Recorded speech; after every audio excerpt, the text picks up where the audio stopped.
শুভ দুপুর বন্ধুরা, কেমন আছো তোমরা সবাই? আশা করি সবাই ভালো আছো। আজকে আবার চলে এসেছি দুপুরে কি কি রান্না করেছি সেইটা নিয়ে। তো এখন আমি আর মেয়ে খেয়ে নেব। দুজনের থালা অলরেডি বাড়া হয়ে গেছে, এখন বেজে গেছে প্রায় 2:45। তাহলে চলো আজকে কি কি রান্না করলাম তোমাদের দেখিয়েও দিই, আর আমি আর আমার আর মেয়ের জন্য আর কি সার্ভও করে নিই। চড়া ভাত রয়েছে।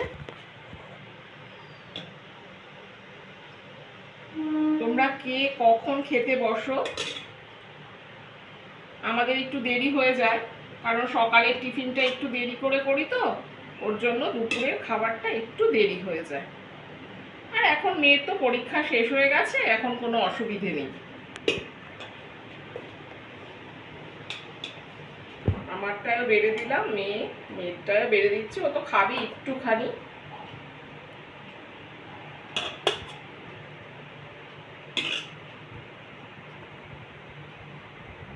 আজকে ভেবেছিলাম ডিমের ঝোল করব, খুব কালকের থেকেই প্ল্যান করে রেখেছি যে ডিমের ঝোল করব।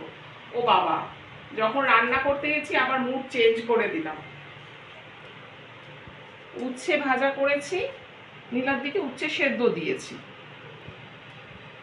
তোমাদের লাস্টে দেখিয়ে দেবো ওকে আজকে কি কি দিয়েছি। ওর সুগারটা বেড়ে গিয়েছিল, সেই জন্য এখন তো একটু রেস্ট্রিকশানে আছে, তবে রবিবার দিন আবার সুগার টেস্ট হয়েছে, এখন ঠিক আছে মোটামুটি। আলু ভাজা দিয়ে নিই, আলু ভাজা করলাম।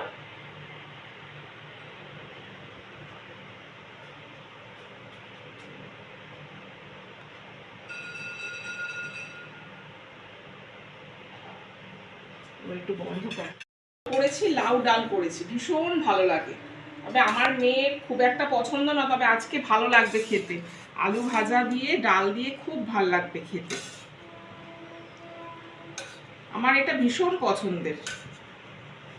ডাল করেছি, একদম ঘন ঘন ডাল, আলু সেদ্ধ,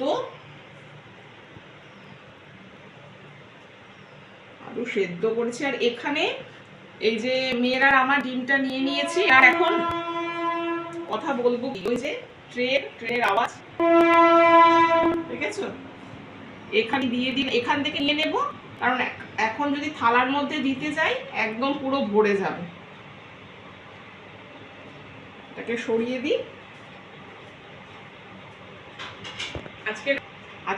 আজকে রান্নাঘর এখনো পরিষ্কার করা হয়নি, অনেক কাজ করার ব্যস্ত ছিলাম, সেই জন্য রান্নাঘরটা এখনো পরিষ্কার করা হয়নি।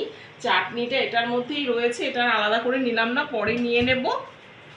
আর দিয়ে দিচ্ছি দই, সুন্দর করে সাজিয়ে দিই। দেখবে খাবার যদি সুন্দর করে পরিবেশন করা হয়, যত অল্পই খাবার হোক না কেন খেতে কিন্তু ভালো লাগে, তাই না? ব্যাস, আমাদের খাবার পরিবেশন রেডি। কেমন ছিল আজকের মেনু জানাবে কিন্তু কমেন্ট করে। তাহলে চলো আজকের মতো এই পর্যন্তই, দেখা হবে আবার নেক্সট ভিডিওতে। আজকের মতো টাটা।